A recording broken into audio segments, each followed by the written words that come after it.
Bermuda முக்கோணத்தில் மாயமான கப்பல்கள், விமானங்களுக்கு என்ன ஆனது? இதோ கூறுகின்றது மித் பஸ்டர். அமெரிக்காவின் தெற்கு கரோலினா மாகாணத்தில் உள்ள சார்ல்ஸ் லஸ்டன் துறைமுகத்தில் இருந்து நியூயார்க் துறைமுகம் நோக்கி 1812 ஆண்டு டிசம்பர் 30 கிளம்பிய பேட்ரியாட் என்னும் கப்பலின் நிலை என்ன ஆனது என்று இதுவரை தெரியவில்லை. அந்த கப்பலில் இருந்து காணாமல் போனவர்களில் ஒருவர் தியோடிசியா பெர் ஆல்ஸ்டன். இவர் அமெரிக்காவின் 3வது துணை அதிபராக பொறுப்பு வகித்த ஆரோன் பெர்ரின் மகள் ஆவார்.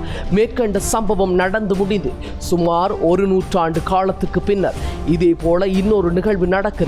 1918 ஆண்டு மார்ச் மாதம் பர்படாஸ் தீவிலிருந்து கிளம்பிய USS சைக்ளோப்ஸ் எனும் அமெரிக்க கடற்படைக்கு சொந்தமான கப்பல் மற்றும் அதில் பயணம் செய்த சுமார் 300 பேர் என்ன ஆனார்கள் என்ற தகவல் தெரியவில்லை. போரில் நேரடியாக பங்கேற்காத சமயத்தில் அமெரிக்க கடற்படை அதிகமான படை வீரர்களை இழந்தது இந்த சம்பவத்தில் தான். 1945 டிசம்பர் 5 அமெரிக்க விமானப்படையின் 5 பயிற்சி விமானங்களின் தொகுப்பான ஃப்ளைட் 19 புளோரிடா மாகாணத்தில் உள்ள அமெரிக்க கப்பல் படை விமான தளமான போர்ட் லாடரில் இருந்து கிளம்பிய இந்த விமானங்கள் திரும்பி வரவில்லை. அவற்றில் இருந்த 14 பேரின் நிலைமை என்ன ஆனது என்று தெரியவில்லை. இவர்களை தேடுவதற்காக பனானா ரிவர் எனும் கடற்படை விமான தளத்திலிருந்து 13 பேரை கொண்ட மெரைனர் ரக சிறு விமானம் ஒன்று அனுப்பப்பட்டது. இந்த விமானமும் திரும்பி வரவில்லை. இந்த 13 பேரும் காணாமல் போனார்கள். இவர்கள் நிலைமையும் என்ன ஆனது என்றும் தெரியவில்லை. கடல் பரப்பில் மேல் பறந்த விமானங்கள் மற்றும் இந்த வழியாக சென்ற கப்பல்கள் இதுபோல காணாமல் போன சம்பவங்களும் காரணம் பேயின் முக்கோணம், டெவில்ஸ் ட்ரையாங்கிள் என்று மேற்குலகில் பரவலாக அழைக்கப்படும் பெர்முடா முக்கோணம்தான் என்ற செய்தி ஒரு நூற்றாண்டு காலத்துக்கு மேலாக உலவி வருகிறது. ஆரம்ப காலத்தில் அமெரிக்க ஊடகங்களில் மட்டுமே எழுப்பப்பட்டு வந்த இந்த செய்திகள் இணையதளம் பரவலான கடந்த 20 ஆண்டுகளில் உலகெங்கும் பரவியது. ஆரம்ப காலத்தில் அமெரிக்க ஊடகங்களில் மட்டுமே எழுதப்பட்டு வந்த இந்த செய்திகள் இணையதளம் பரவலான கடந்த 20 ஆண்டுகளில் உலகெங்கும் பரவியது. இவற்றின் பின்னணியில் இருக்கும் அறிவியல் காரணங்கள் பலமுறை பிரதான ஊடகங்களிலும் அரசு அமைப்புகளாலும் தெளிவுபடுத்தப்பட்ட பின்னும் சதித்திட்ட கோட்பாடுகளின் அடிப்படையில் பகிரப்படும் உறுதிப்படுத்தப்படாத மற்றும் போலியான செய்திகளை சமூக ஊடகங்களில் கொட்டி கிடக்கின்றன. அட்லாண்டிக் பெருங்கடலின் வடமேற்கு பகுதியில் உள்ள பெர்முடா தீவு, கரிபிய கடலில் அமைந்துள்ள தீவு கூட்டமான பெர்டோ டிக்கா எனும் அமெரிக்காவை ஒட்டி அமைந்துள்ள புளோரிடா நீரிணை ஆகிய மூன்றையும் இணைக்கும் முக்கோண வடிவிலான கடல் பரப்பு பெர்முடா ட்ரையாங்கிள் எனும் பரவலாக அறியப்படுகிறது. பெர்முடா ட்ரையாங்கிளின் எல்லையை வெவ்வேறு இடங்களை வைத்து வரைபவர்களும் உண்டு. அந்த பகுதி வழியாக கடந்து செல்லும் கப்பல்கள் மற்றும் விமானங்களை இழுத்துக் கொள்ளும் பெர்முடா முக்கோணத்தின் மர்ம சக்தி, வேற்று கிரக வாசிகள் அந்த பகுதியில் கொண்டுள்ள ஆதிக்கம், பேய்கள் நடமாட்டம் என பல சதித்திட்ட கோட்பாடுகள் காரணமாக முன்வைக்கப்பட்டன. இவற்றில் பல கப்பல்களும் விமானங்களும் திரும்ப கிடைக்கவே இல்லை என்பதால் மேற்கண்ட கூற்றுக்கள் அனைத்தும் உண்மை எனவும் மக்கள் நம்பத் தொடங்கினர். ஆனால் கடல் பயணம், காணாமல் போன கப்பல் மற்றும் விமானங்கள் தேடல் உள்ளிட்டவற்றில் தற்போது இருக்கும் அளவுகள் தொழில்நுட்ப முன்னேற்றம் ஏற்படாத காலகட்டம் அது. 1950களின் தொடக்கத்தில் இருந்தே பெர்முடா ட்ரையாங்கிளின் மர்மம் குறித்த செய்திகளை அமெரிக்காவின் முக்கிய ஊடகங்கள் வெளியிட தொடங்கியிருந்தன. 1952 பேட் எனும் பத்திரிகையில் ஜார்ஜ் சான் என்பவர் mystery at our back door என்று ஒரு சிறு கட்டுரையை எழுதியிருந்தார். அதில் ஃப்ளைட் என்று பெயரிடப்பட்ட 5 விமானங்கள் காணாமல் போனதன் பின்னணியில் இயற்கைக்கு அப்பாற்பட்ட சக்தி ஒன்று இருப்பதாக குறிப்பிட்டிருந்தார். ஆனால் 1964 அர்ஹோசி எனும் பத்திரிகையில் வின்சென்ட் காடிஸ் என்பவர் எழுதிய தி டெட்லி பெர்முடா ட்ரையாங்கிள் கட்டுரையில் இதே போல தொடர்ச்சியான பல சம்பவங்கள் அந்த பகுதியில் நடப்பதை விவரித்திருந்தார். அதன் பின்பு அந்த கட்டுரையில் அவர் குறிப்பிட்டிருந்த தகவல்களை வைத்து இன்விசிபிள்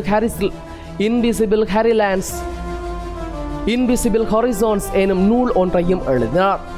இன்விசிபிள் ஹொரிசோன்ஸ் எனும் நூல் ஒன்றையும் எழுதினார். இதையடுத்து பெர்முடா முக்கோணத்தை மையப்படுத்தி 1960 மற்றும் 1970 ஆண்டுகளிலும் எழுதப்பட்ட நூல்கள் மிகவும் பிரபலம் ஆகின. அவை அனைத்தும் சதித்திட்ட கோட்பாடுகளின் அடிப்படையில் எழுதப்பட்டவை. பெர்முடா முக்கோணத்தின் பக்கம் சென்றாலே மரணம் நிச்சயம் என்று ஊடகங்கள் தீவிரமாக செய்தி பரப்பிய காலகட்டத்தில் ஒருவர் அவற்றை சந்தேகித்தார். அவர் பெயர் லாரன்ஸ் டேவிட் குஷே. அரிசோனா மாகாண பல்கலைக்கழகத்தில் நூலக ஆய்வாளராக இருந்த லாரன்ஸ் டேவிட் குஷே 1975 ஆண்டு தி பெர்முடா ட்ரையாங்கிள் மிஸ்ட்ரி சால்வ்ட் எனும் நூல் ஒன்றை எழுதியிருந்தார். கப்பல்கள் மற்றும் விமானங்கள் காணாமல் போன காலகட்டத்தில் வெளியான செய்திகள், அப்போது நிலவிய காலநிலை உள்ளிட்டவற்றை ஆராய்ந்து பல உண்மைகளை அவர் கண்டறிந்தார். அந்த வகையில் லாரன்ஸ் குஷே கண்டுபிடித்த உண்மைகள், கப்பல்கள் அல்லது படகுகள் பெர்முடா முக்கோண பகுதியில் காணாமல் போனால் அவை குறித்த செய்திகள் ஊடகங்களில் வெளியிடப்படும். ஆனால் அதே கப்பல்கள் அல்லது படகுகள் மீண்டும் திரும்ப வந்தால் அவை குறித்த செய்திகள் ஊடகங்களில் வெளியிடப்படவில்லை. மைய நீரோட்ட ஊடகங்கள் மற்றும் நூல்களில் குறிப்பிடப்பட்டுள்ள சில சம்பவங்கள் நடக்கவே இல்லை. அந்த சம்பவங்கள் நடந்ததாக கூறப்பட்டுள்ள இடங்களில் அந்த நேரத்தில் உள்ளூர் செய்தித்தாள்களில் அவை குறித்த செய்திகள் எதுவும் வெளியாகவில்லை. பெர்முடா ட்ரையாங்கிள் பகுதியில் காணாமல் போன கப்பல்கள் மற்றும் விமானங்கள் எண்ணிக்கை உலகின் வேறு எந்த பகுதியிலும் உள்ள கடல் பரப்பில் காணாமல் போன கப்பல்கள் மற்றும் விமானங்களின் எண்ணிக்கை அளவே உள்ளது. அதாவது இந்த பகுதியில் மட்டும் அதிகமான எண்ணிக்கையில் தொலைதல் சம்பவங்கள் நிகழவில்லை. இந்த பகுதி சூறாவளி காற்று அடிக்கடி உண்டாகும் கடல் பரப்பாகும். ஆனால் பெர்முடா முக்கோணம் குறித்த நூல்கள் பெரும்பாலும் இந்த உண்மையை வெளிப்படுத்துவதில்லை. தவறான நம்பிக்கைகள் மற்றும் பொய்யான காரணங்கள் அடிப்படையிலான போலியான கட்டுக்கதைகள் தான் பெர்முடா முக்கோணம் குறித்த கதைகள் என்று தனது நூலில் நிறுவியிருந்தார் லாரன்ஸ். கப்பல்களும் விமானங்களும் தொலைந்தது ஏன்? கப்பல்கள் மற்றும் விமானங்கள் காணாமல் போன சம்பவங்களுக்கு அவற்றின் திசை காட்டிகள் சரியாமல் இயங்காமல் போனது காரணம் என்று பின்னாளில் தெரிய வந்தது. புவியின் உண்மையான வடக்கு திசை மற்றும் புவியின் காந்தப்புலத்தின் வடக்கு ஆகியவை ஒரே நேர்கோட்டில் இல்லாத பகுதிகளில் பெர்முடா முக்கோணமும் ஒன்று என்று இருக்கிறது. அமெரிக்க அரசின் கடல் சேவைகள் தொடர்பான அமைப்பான நேஷனல் ஓசியன் சர்வீஸ் இதனை குறிப்பிட்டுள்ளது. 19 விமானங்கள் காணாமல் போன போது கூட அவற்றை வழிநடத்தி சென்ற விமானத்தின் திசை காட்டி சரியாக இயங்கவில்லை என்று அமெரிக்க கடற்படை பின்பு நடத்திய விசாரணையில் தெரிய வந்தது. அதை தேடிச் சென்ற விமானம் வெடித்து சிதறியதுதான் விபத்துக்கு காரணம் என்று, அது மாயமாகவில்லை என்றும் அதை விசாரணை முடிவு கூறுகிறது. பெர்முடா முக்கோணம் அமைந்துள்ள பகுதியில் தி கல்ஃப் ஸ்ட்ரீம் எனும் பெருங்கடலில் நீரோட்டம் ஒன்று அமைந்துள்ளது. பெருங்கடல் நீரோட்டம் என்பது கடலுக்குள்ளேயே ஒரு ஆறு ஓடுவதை போல. எனவே இந்த பகுதியில் தொலைந்து போன கப்பல்கள் அல்லது விமானங்களின் பாகங்கள் இந்த பெருங்கடல் நீரோட்டத்தில் அடித்துச் செல்லப்பட்டதால் அவை காணாமல் போன இடத்திலிருந்து கண்டுபிடிக்க முடியாமல் போயிருக்கலாம் என பல சூழல்களில் அறிவியலாளர்கள் குறிப்பிட்டுள்ளனர்.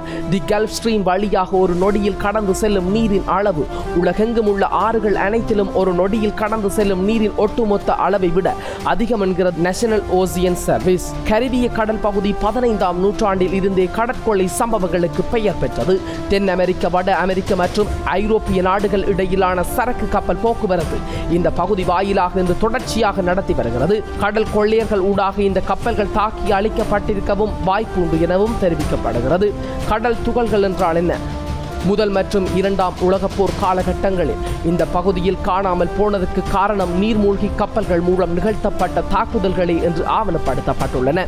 2018 USS சைக்ளோப்ஸ் கப்பலும் இத்தகைய ஒரு தாக்குதல் காரணமாகவே மூழ்கி இருக்கலாம் என்று சந்தேகிக்கப்படுகிறது. அமெரிக்க அரசு இந்த பகுதியில் சூறாவளியின் தாக்குதல் நிகழ்வது மிகவும் இயல்பானது. 1502ஆம் ஆண்டு ஸ்பெயினுக்கு சொந்தமான கடற்படை கப்பல்கள் மாதிரியான சூறாவளி ஒன்றில் இந்த பகுதியில் பேரழிவுக்கு உள்ளானது ஆவணப்படுத்தப்பட்டுள்ளது. பெர்முடா முக்கோணம் அமைந்துள்ள பகுதியில் சூறாவளியின் காரணமாக பேரழிவுகள் நிகழ்வதற்கான வரலாற்று ஆவணங்கள் மற்றும் செய்திகள் ஏராளமாக உள்ளன. கப்பல் அல்லது விமானத்தை இயக்கியவர்கள் செய்த தவறு, சாகசம் செய்வதற்கான சூறாவளியின் அருகே கப்பல் அல்லது விமானத்தை செலுத்தும் போது உண்டான விபத்துக்களால் ஏற்பட்ட இழப்புகள் ஆகியவையும் பெர்முடா முக்கோண பகுதியில் நடக்கும் சம்பவங்களுக்கு காரணமாக உள்ளன. பல ஊடகங்களும் நூல் வெளியிட்டவர்களும் பணம் சம்பாதிக்க உதவிய பெர்முடா முக்கோணம் பகுதியில் மர்மம் எதுவும் இல்லை. நீங்கள் இந்த கட்டுரையையும் பார்த்து கொண்டிருக்கும் இந்த நேரத்தில் கூட ஏதாவது ஒரு கப்பலோ விமானமோ அந்த பகுதியை மிகவும் பத்திரமாக கடந்து கொண்டிருக்கும் என்பதுதான் உண்மையாகும்.